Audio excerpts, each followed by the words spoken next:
Lecture du livre des Actes des Apôtres. En ces jours-là, Paul faisait ses adieux aux anciens de l'église d'Éphèse. Il leur disait : « Veillez sur vous-mêmes et sur tout le troupeau dont l'Esprit Saint vous a établis responsables pour être les pasteurs de l'église de Dieu qu'il s'est acquise par son propre sang.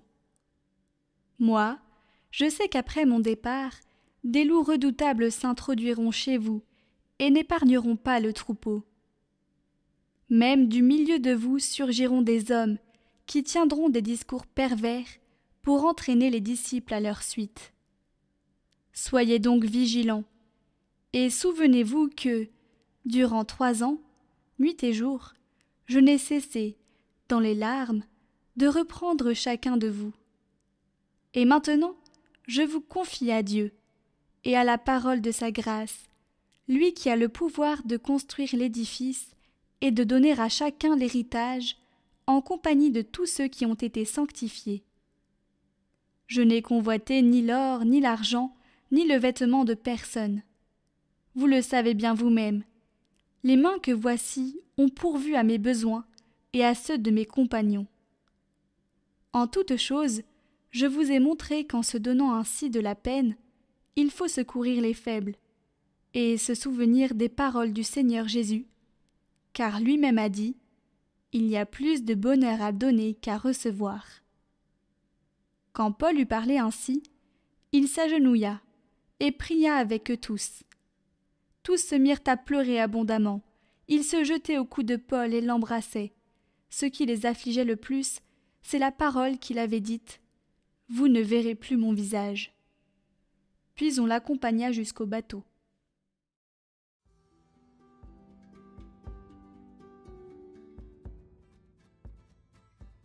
Royaume de la terre, chantez pour le Seigneur. Ton Dieu l'a commandé. Sois fort, montre ta force, Dieu, quand tu agis pour nous. De ton palais qui domine Jérusalem, on voit des rois t'apporter leurs présents. Royaume de la terre, chantez pour Dieu, jouez pour le Seigneur. Voici qu'il élève la voix, une voix puissante. Rendez la puissance à Dieu. Redoutable est Dieu dans son temple saint, le Dieu d'Israël. C'est lui qui donne à son peuple force et puissance. Béni soit Dieu.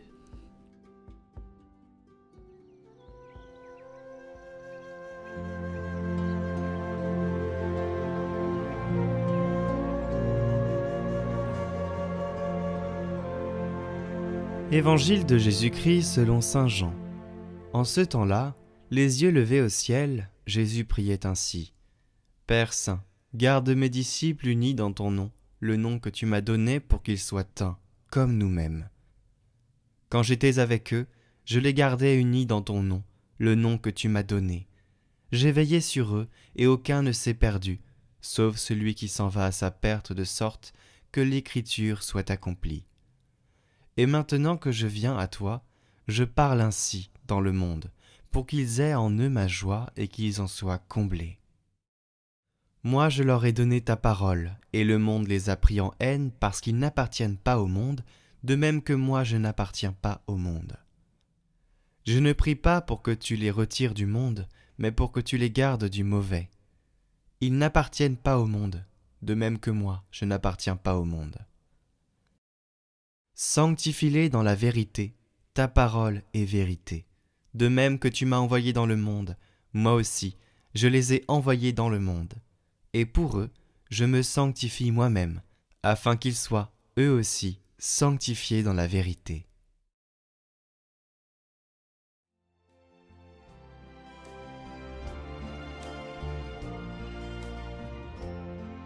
Dans cet évangile, il est intéressant de notifier le moment où Jésus parle de Judas.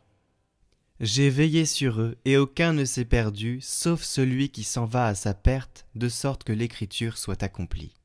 Eh bien, ce passage nous invite à faire une introspection sur nous-mêmes, à nous regarder le cœur et à se dire : est-ce que dans mon cœur, il n'y a pas une graine de trahison ? Est-ce que dans mon cœur, j'accepte de me laisser guider, de laisser Jésus veiller sur moi et de me garder uni, comme il dit dans cet évangile. Qu'il soit un.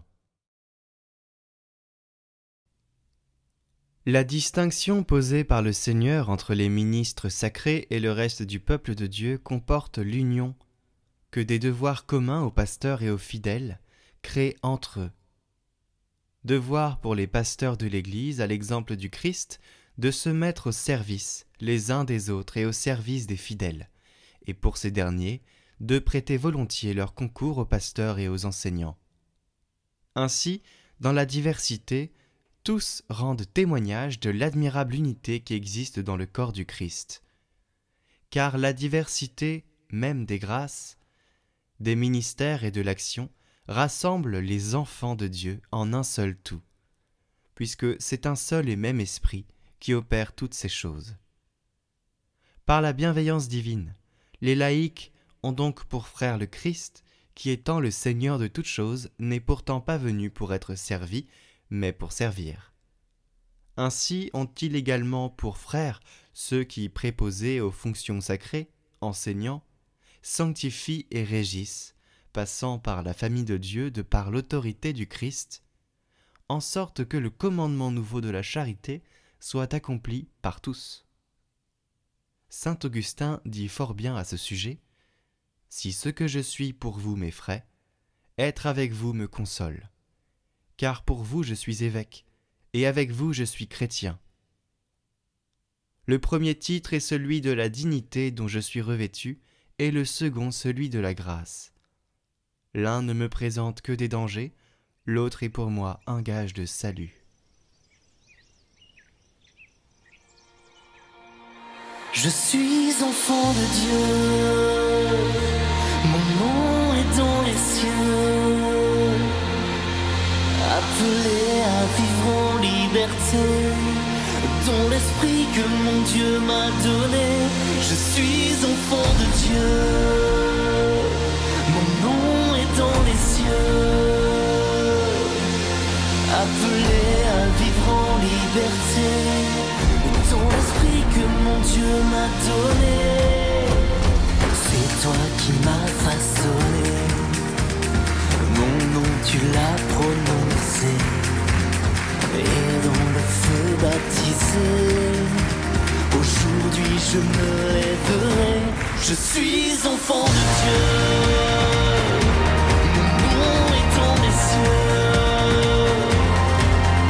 appelé à vivre en liberté, dans l'esprit que mon Dieu m'a donné. Je suis enfant de Dieu, mon nom est dans les cieux, appelé à vivre en liberté, dans l'esprit que mon Dieu m'a donné.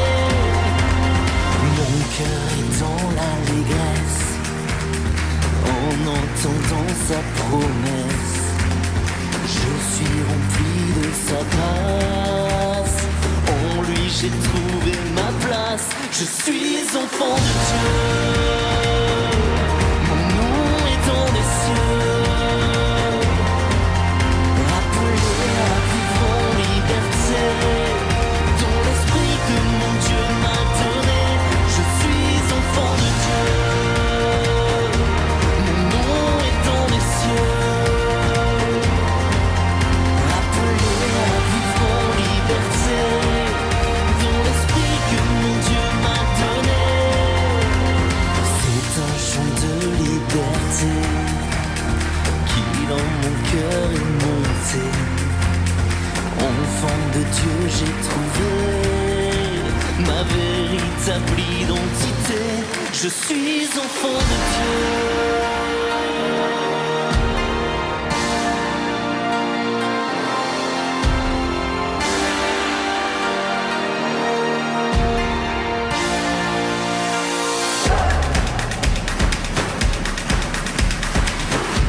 Je suis enfant de Dieu.